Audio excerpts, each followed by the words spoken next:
बिस्मिल्लाहिर्रहमानिर्रहीम। Dear students, अस्सलाम वालेकुम।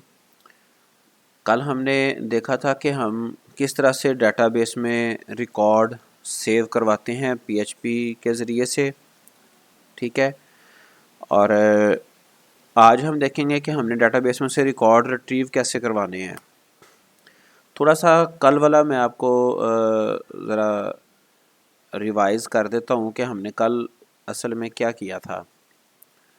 हमने इंडेक्स पेज पे एक फॉर्म बनाया था, ठीक है जी। अगर मैं अपने ब्राउज़र पे आऊँ, आपको दिखाऊँ कस्टमर लोन फॉर्म, तो ये इसके ऊपर कुछ हमने कंट्रोल्स लगाए थे। और उसके बाद हमने डेटाबेस के साथ एक कनेक्शन स्ट्रिंग बनाई, ठीक है जी। डेटाबेस से कनेक्ट करने के लिए MySQLi_connect हमने स्ट्रिंग एक यूज़ की और ये डेटाबेस से कनेक्शन बन गया। उसके बाद हमने डेटाबेस में रिकॉर्ड सेव करवाने के लिए क्यूरी लिखी, ठीक है जी।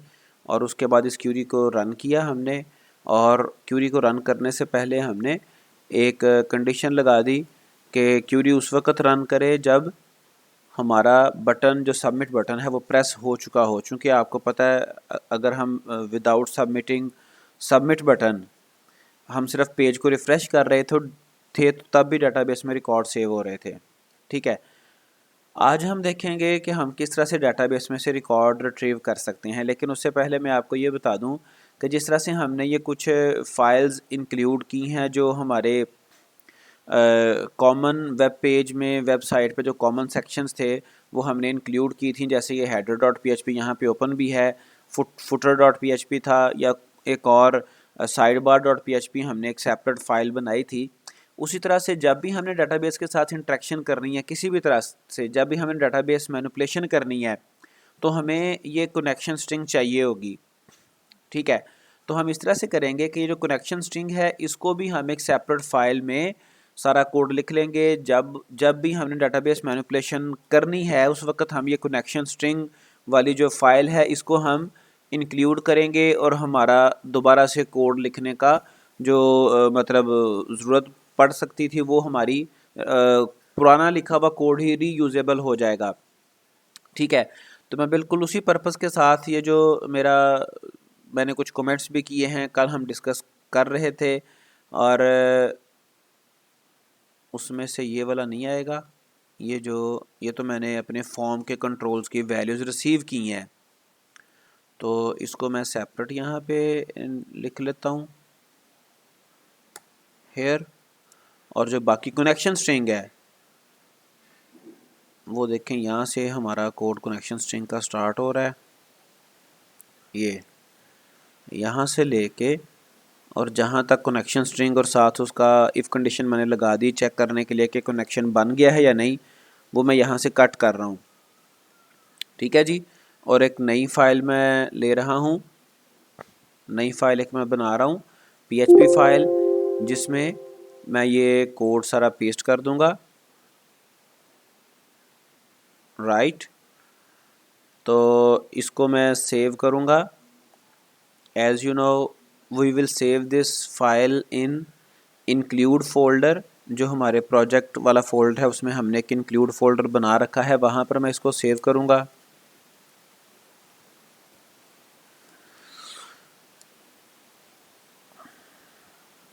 आई थिंक सो मैथ और if you want to check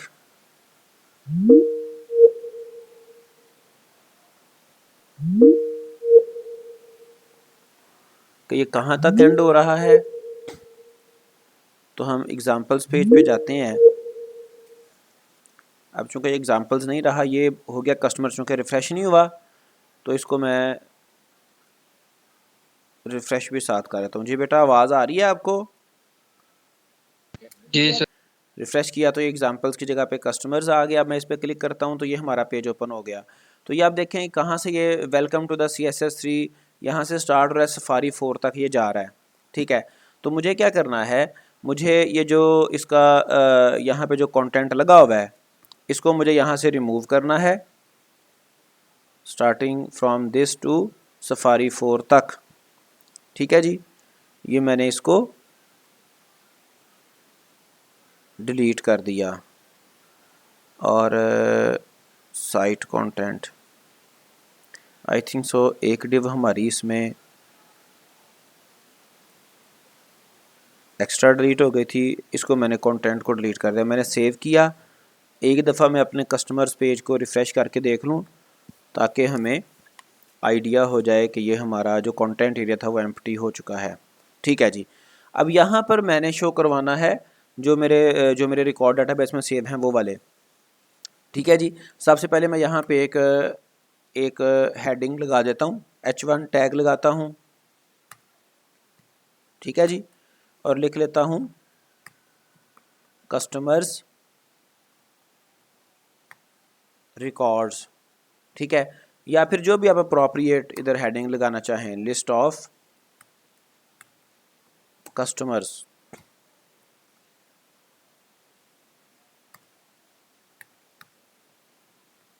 list of customers, आगे आप जो भी लिखना चाहें, फॉर लोन। चलें, अब यहाँ पे हमने क्या करना है जी, यहाँ पे हमने डाटा रिट्रीव करवाना है डाटाबेस में से। ठीक है, तो आपको जैसा कि मैंने बताया कि whenever we want to manipulate data from databases we have to use a connection string. हमें कनेक्शन मेंटेन करना पड़ेगा, कनेक्शन हमें जनरेट करना पड़ेगा। सो दैट क्या करना है जी, मैंने जो कनेक्शन एक फ़ाइल बनाई थी सेपरेट, तो मुझे कनेक्शन स्ट्रिंग यहाँ पे इंक्लूड करनी है, कनेक्शन वाली फ़ाइल यहाँ पे इंक्लूड करनी है। वो इंक्लूड वाले फ़ोल्डर में और connection.php के नाम से पड़ी हुई है फ़ाइल, मैंने इंक्लूड कर ली।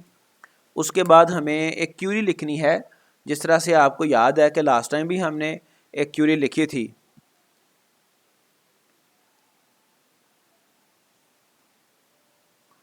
डाटाबेस में से रिकॉर्ड रिट्रीव करने के लिए क्यूरी हमें चाहिए। ठीक है, तो मैं क्या करता हूँ, गेट $get एक वेरिएबल है, उसमें मैं क्यूरी लिख लेता हूँ। सेलेक्ट क्यूरी हम यूज़ करते हैं, सेलेक्ट एस्ट्रिक से मुराद ये है कि तमाम कॉलम्स जिस टेबल में से रिकॉर्ड रिट्रीव करने हैं, तो उसमें से हमें कॉलम नेम बताना होते हैं। अगर एस्ट्रिक यूज़ करेंगे तो इट मीन्स कि ये सारे कॉलम लेके आएगा। किस टेबल में से हमने रिकॉर्ड रिट्रीव करना है, उस टेबल का नाम है customer. Select asterisk from customer. ठीक है जी, अब ये रिकॉर्ड ले आएगा। ये जो मतलब ये क्यूरी हमने बनाई, लेकिन अभी इस क्यूरी को हमने रन नहीं किया। ठीक है जी, इस क्यूरी को रन करना चाह रहे हैं, तो मैंने आपको लास्ट टाइम बताया था कि क्यूरी को, कोई भी क्यूरी है उसको रन करने के लिए हम फंक्शन यूज़ करते हैं mysqli_query। ठीक है, और इसके दरमियान हमने अपनी क्यूरी लिखनी है, लेकिन उसके साथ साथ हमने एक कनेक्शन स्ट्रिंग का एक वेरिएबल भी यहाँ पे प्रोवाइड करना है। आपको पता है कि हमने कनेक्शन स्ट्रिंग ये $con में सेव की थी, $con। तो $connection, तो यहाँ पे पहला जो इसका पैरामीटर है वो कनेक्शन स्ट्रिंग है, $con आ गया। उसके बाद दूसरा जो पैरामीटर है वो क्यूरी है, तो क्यूरी हमने $get वेरिएबल में सेव की है। तो इतना करने से हमारी क्यूरी रन हो जाएगी, और क्यूरी रन करने के बाद जो रिज़ल्ट लेके आएगा वो मैं किसी वेरिएबल में स्टोर करवा लेता हूँ, रिज़ल्ट्स। ठीक है जी, ये एक अरे की फॉर्म में रिज़ल्ट्स लाएगा डाटाबेस में से, और उसको $results वेरिएबल में स्टोर करवा देते हैं हम। और उसके बाद यहाँ पे चूँकि इन रिज़ल्ट्स को मैंने शो करवाना है अपने यहाँ पे पेज के ऊपर, तो चूँकि ये अरे की सूरत में रिज़ल्ट लेके आता है, तो यहाँ पे हम वाइल लूप यूज़ करेंगे, और फिर फर्दर हम एक फंक्शन यूज़ करते हैं mysqli_fetch_array। तो ये अरे से यानी कि मैंने आपको बता दिया कि ये जो डेटाबेस में से रिकॉर्ड लेके आएगा वो अरे की फॉर्म में लेके आएगा। In dollar results records are available in form of array. ठीक है, अरे की फॉर्म में ये रिकॉर्ड्स अवेलेबल हैं। Results dollar results have records in the form of array. अब MySQLi अंडरस्कोर फैच अंडरस्कोर अरे हम एक फंक्शन यूज़ करते हैं जिसमें हम वो रिजल्ट्स वेरिएबल उसमें पास करेंगे एज अ पैरामीटर। तो फिर ये वाइल लूप में चूँकि हमने ये फंक्शन लगाया तो ये इसको जिस तरह से हम अरे को अरे में, और ये अरे कौन सी है, ये है भी मल्टी डायमेंशनल 2 डायमेंशनल अरे। ठीक है, अगर 2 डायमेंशनल अरे की बात करें तो उसमें हमारे पास मल्टीपल कॉलम्स और रोज़ होती हैं। तो डिफरेंट जो हमारे टेबल के कॉलम हैं, जैसे आपको पता है आईडी था, नेम था, एड्रेस था एंड सो ऑन। ठीक है जी, उसके बाद ये इसके डिफरेंट रिकॉर्ड्स होंगे। तो ये 2 डायमेंशनल अरे। तो इसमें क्या होगा, इसमें ये होगा कि ये जो वाइल लूप है उसकी जो एक आइट्रेशन है वो एक एक जो हमारे पास अरे है उसको रीड करेगा। ठीक है जी, तो इस वाइल लूप के अंदर हम फिर इन रिकॉर्ड्स को प्रिंट करवा लेंगे। ठीक है, तो फर्दर हम ये कर सकते हैं कि इस अरे की जो एक रो है या एक आप कह लें कि 1 डायमेंशन ऑफ अरे वो रिट्रीव करेगा ये function MySQL underscore fetch underscore है। इसको मैं खुद एक वेरिएबल में स्टोर करवा लेता हूँ, जो भी उसको आप नाम दे दें। ठीक है, अब जब हमने रिकॉर्ड्स प्रिंट आउट करवाने हैं जो डाटाबेस से हमने रिट्रीव की हैं तो उसका तरीकाकार ये होगा कि इको फंक्शन हम यूज़ करते हैं प्रिंट करवाने के लिए। ठीक है, और डॉलर रो के अंदर ये मेरे पास रिकॉर्ड्स आएंगे। ठीक है, यहाँ पर मुझे 2 चीज़ें बतानी हैं डॉलर रो में। 2 चीज़ों के ज़रिए से मैं इसका रिकॉर्ड प्रिंट आउट करवा सकता हूँ। एक तो ये है आई कैन प्रिंट या इको कर लें आप द रिकॉर्ड्स बाय 2 मेथड्स। पहला कौन सा है, पहला ये है कि मैं कॉलम नंबर लिखूंगा, और दूसरा क्या है, बाय कॉलम नेम। ठीक है जी, कॉलम नेम देखें, जैसे मेरे पास कॉलम के नेम्स यहाँ पे आप देख सकते हैं, आईडी है, नेम है, एड्रेस है, ठीक है, कॉन्टैक्ट है, अमाउंट है, ड्यूरेशन है। तो मैंने लिखा यहाँ पे आईडी। ठीक है जी, और थोड़ा सा आप इसमें मतलब स्पेस वगैरह दे सकते हैं। उसके बाद इसको अगर मैं अभी सिंपल रिकॉर्ड्स प्रिंट करवाना चाहूँ तो दूसरा कॉलम मेरा है नेम। पहले मैं इतने ये 2 कॉलम्स के रिकॉर्ड प्रिंट आउट करवाता हूँ, देखते हैं ये क्या रिज़ल्ट शो करता है।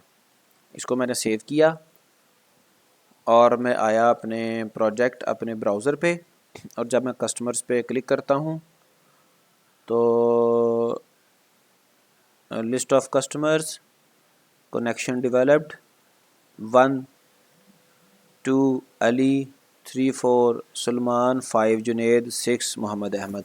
अब ये मैं बताता हूँ ये क्या। एक तो पहले सबसे पहले ये जो मैंने प्रिंट करवाया हुआ है कनेक्शन डेवलप्ड, इसको मैं यहाँ से अरेज करता हूँ। ये एरर सिर्फ उस वक्त शो करे मैसेज अगर इसमें कोई एरर हो।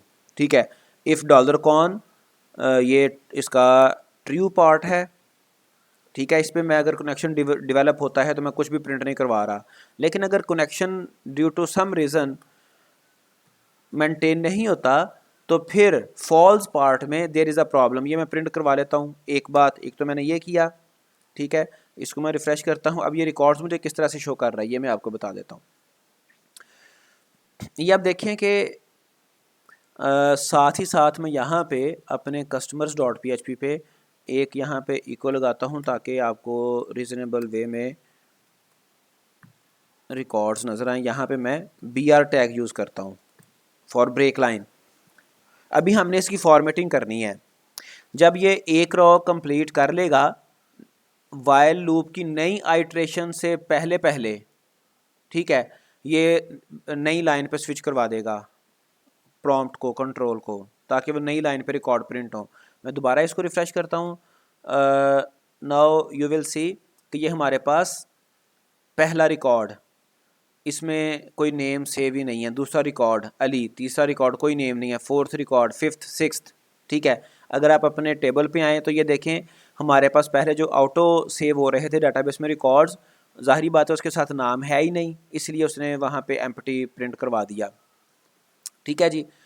अब ये रिकॉर्ड इसका मतलब है कि आ रहे हैं, लेकिन हमने इसको प्रॉपर एक फॉर्मेट में सेव करना है, ठीक है। अगर आप सिंपल इनको सेव करना चाह रहे हैं, जैसे शो करवाना चाह रहे हैं, जैसे मैंने यहाँ पे शो करवाए हैं, तो वो तो आपको आइडिया हो गया कि ये मैंने अभी तक आईडी और नेम शो करवाए हैं, बाकी कॉलम्स भी आप यहाँ पे शो करवा सकते हैं। तो एक और मैंने आपको मेथड बताया था, दूसरा मेथड, कि आप या तो कॉलम का नेम बताएंगे या फिर आप कॉलम का नंबर बताएंगे, ठीक है। ये मैंने कॉलम नंबर बता दिया 2, ये मैंने कॉलम नंबर बता दिया यहाँ पे 3। तो मैं अपने पेज को रिफ़्रेश करता हूँ, ये भी थोड़ा सा चूँकि आपको मैं एक्सप्लेन कर दूँ। तो ये देख लें, नाम के बाद एड्रेस आ गया, एड्रेस के बाद कॉन्टैक्ट नंबर आ गया, जिन कस्टमर्स का एड्रेस और कॉन्टैक्ट नंबर सेव था वो शो कर दिए। तो यहाँ पर जो कॉलम के नंबर्स हैं वो स्टार्ट होते हैं 0 से। आईडी जो था इसका कॉलम नंबर था 0, ठीक है, कॉलम नंबर, ठीक है जी। इसका 1 था, ये कॉलम नंबर 2 है, ये कॉलम नंबर 3 है, एंड सो ऑन। तो अब दो तरीक़ों से टेबल्स में से रिकॉर्ड रिट्रीव करने के लिए यहाँ पे जो हमने डॉलर रो एक वेरिएबल जिसमें वो एक अरे लेके आ रहा है, एक इसको आप कह सकते हैं, थोड़ा सा मैं आपको ये एक्सप्लेन मज़ीद कर देता हूँ। डॉलर रो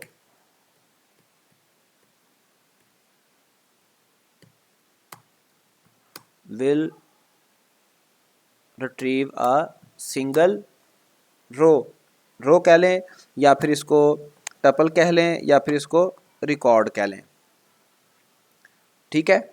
विल रिट्रीव कह लें या कंटेन कह लें, ठीक है जी। सिंगल रो, टपल और रिकॉर्ड। तो फिर एक रो जब उसकी रिट्रीव हो जाएगी, यहाँ पे शो हो जाएगी वाइल लूप में, फिर हमने यहाँ पे ये BR टैग यूज़ कर लिया ब्रेक लाइन के लिए।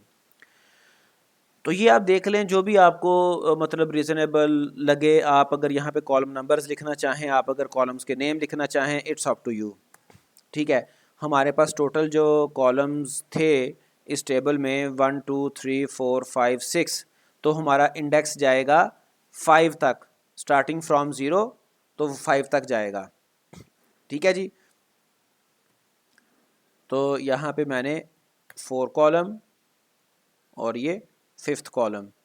अब ये हमारा टेबल तो सारा रिकॉर्ड तो सारे हमारे मुकम्मल शो करवा देगा, लेकिन हम इसको प्रॉपर अगर फॉर्मेट में देखना चाहें तो डेफिनेटली हमारे पास इस तरह के रिकॉर्ड्स प्रॉपर फॉर्मेट में देखने के लिए हमें टेबल बनाना पड़ेगा। जैसे ये भी तकरीबन एक टेबल की फॉर्म में, बल्कि डेफिनेटली एक टेबल की फॉर्म में रिकॉर्ड आपको नज़र आ रहे हैं PHP MyAdmin पे भी। तो उसके लिए मुझे एक टेबल बनाना पड़ेगा, ठीक है। तो मैं आता हूँ इधर अपने कोड की तरफ। टेबल बेटा बनाने का तरीकाकार ये है, मैं आपको पहले हिंट देता हूँ, पहले इसका मैं गाइड करता हूँ कैसे बनाएंगे टेबल। आप वाइल लूप से पहले आप टेबल बनाएंगे। Table will be started before while loop, ठीक है। और इसमें वाइल लूप से पहले टेबल आपने स्टार्ट कर लिया, और फर्स्ट रो, जिसको फर्स्ट रो से मुराद क्या है, जो आपके टेबल हेड्स हैं, हेडिंग्स कह लें, हेड्स कह लें, विल आल्सो शोन हेयर, ठीक है जी। टेबल टैग और पहली रो जो है वो आपकी वाइल लूप से पहले आएगी, और वाइल लूप के अंदर क्या आएगा, वाइल लूप के अंदर in while you will only display a single row।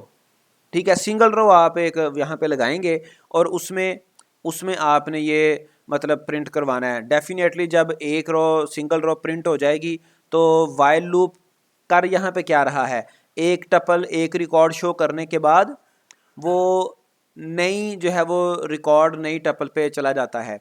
ठीक है, तो जब ये वाइल लूप की एक आइट्रेशन होगी तो एक रो में प्रिंट कर देगा रिकॉर्ड, और दूसरी आइट्रेशन में वो ऑटोमेटिकली नई एक यहाँ पे टेबल की जो रो है वो क्रिएट कर देगा खुद ब खुद ही। चलिए अब हम इसको करते हैं। तो सबसे पहले आपको मैंने बताया था कि HTML का जो कोड है वो लिखने के लिए दो तरीके हैं। एक तो ये है कि आप यहाँ पे इको लिखें, इको यूज़ करें और उसमें डबल कोट्स में आप लिख सकते हैं HTML टैग्स। ठीक है जी, तो मैं यहाँ पे टेबल का टैग स्टार्ट करता हूँ। ठीक है, और टेबल टैग मैंने स्टार्ट किया और टेबल के अंदर हमने अगर जब कोई नई रो ऐड करनी है तो उसके लिए आपको पता है कि हम TR टैग यूज़ करते हैं, टेबल रो। ठीक है, और फिर डेफिनेटली टेबल रो को हमने क्लोज भी करना है। और इसके अंदर टेबल रो के अंदर हमारे पास कितने टेबल डाटा या TH टैग आने हैं टेबल हेड के, वो आपको पता है हमारे पास, अभी हमने काउंट किए थे, वो टोटल 6 हमारे पास टेबल हेड्स हैं। इको टेबल हेड, ठीक है, 6 हमारे पास टेबल हेड्स हैं। तो या टेबल कॉलम्स हैं 1 2 3 4 5 एंड 6। ठीक है जी,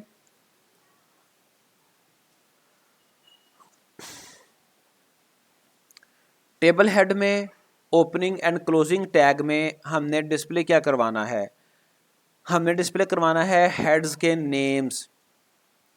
ठीक है, तो यहाँ पे TH टैग के बाद मैं पहला जो कॉलम है उसका नाम लिख दूंगा ID, दूसरे कॉलम का नाम लिख दूंगा नेम, तीसरे कॉलम का नेम है एड्रेस, चौथे कॉलम का नेम है contact, I think so if I am right, otherwise हम इसको देख सकते हैं एड्रेस, कॉन्टैक्ट, अमाउंट और ड्यूरेशन,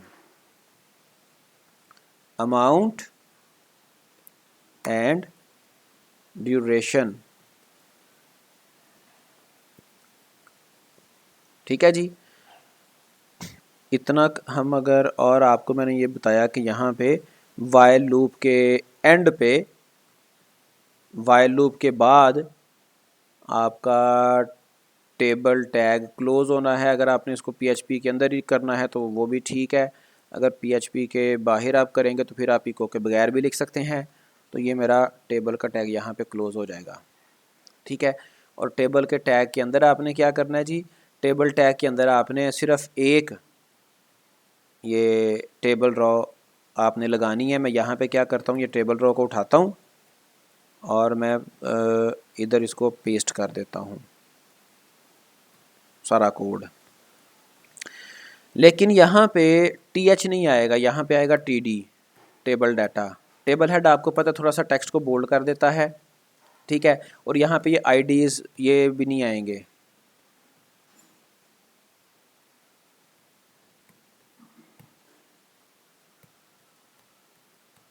यहाँ पे हमने क्या प्रिंट करना है, यहाँ पे हमने प्रिंट करवाना है ये चीज़। ये मैं इसको यहाँ से कट करके इसके दरमियान ला रहा हूँ, ये हमें नहीं चाहिए।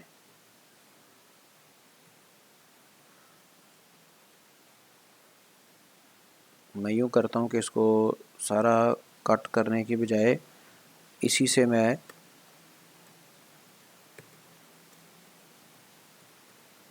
यहाँ पे ये यूज़ कर लेता हूँ। ये था कॉलम 1, मैं कॉलम के नेम्स यूज़ कर लेता हूँ। ये आप ज़्यादा इको लगाने की बजाय एक इको से भी काम चला सकते हैं। मैंने सेपरेट सिर्फ इसलिए लगाई हैं ताकि आपको ज़्यादा कोई कन्फ्यूजन्स ना आए। थर्ड कॉलम, उसके बाद ये फोर्थ कॉलम, और अभी हमने और ये भी करना है कि ये क्लोजिंग टैग में भी TH नहीं आना बल्कि TD आना है सारे। furthermore this also will TD tag 5। ठीक है, तो डेफिनेटली अब ये जो कोड है ये कोड हमारा एक्स्ट्रा है। इसको फ़िलहाल मैं कमेंट करता हूँ, फिर इसको हम फर्दर डिलीट भी कर देंगे।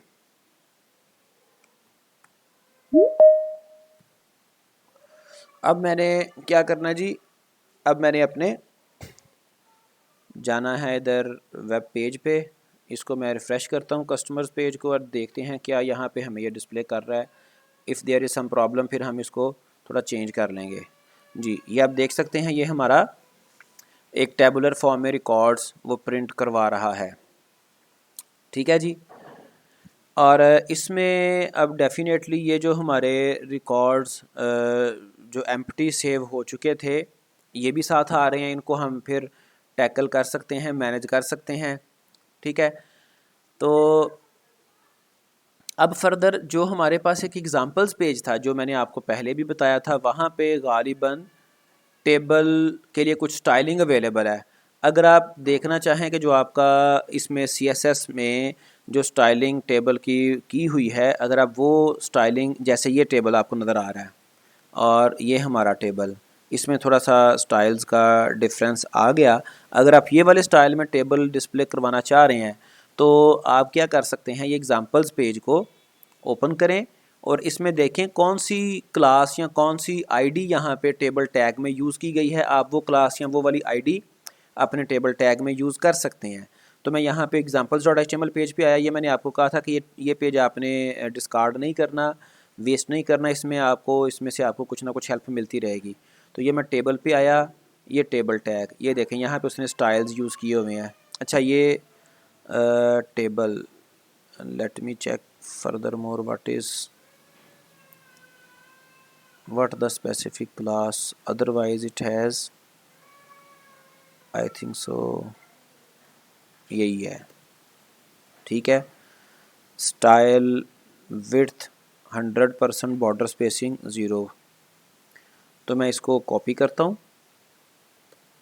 और अपने customers.php पे आता हूँ और यहाँ पे टेबल टैग में मैं इसको प्रॉपर्टीज़ यूज़ कर लेता हूँ। अब यहाँ पे थोड़ा सा जो डिफरेंस आएगा, ये हमने बाहर इको में डबल कोट्स यूज़ किए हुए हैं। यहाँ पे प्रॉब्लम ये आएगी कि इन डबल कोट्स के अंदर मुझे डबल कोट्स दोबारा से यूज़ मैं नहीं कर सकता, यहाँ पे मैं सिंगल कोट्स यूज़ करूँगा। ठीक है, तो ये मैंने सिंगल कोट्स यूज़ कर लिए। अब हम इसको अपने customers.php पेज को रिफ़्रेश करते हैं और यू कैन सी कि ये हमारा जो स्टैंडर्ड टेबल फॉर्मेटिंग थी वो हमें, जैसे यहाँ पे टेबल था वो सेम हमने गेट कर ली। ये रिकॉर्ड रिट्रीव करवाने के लिए आज हमने थोड़ा सा काम किया। If you have any question you can ask.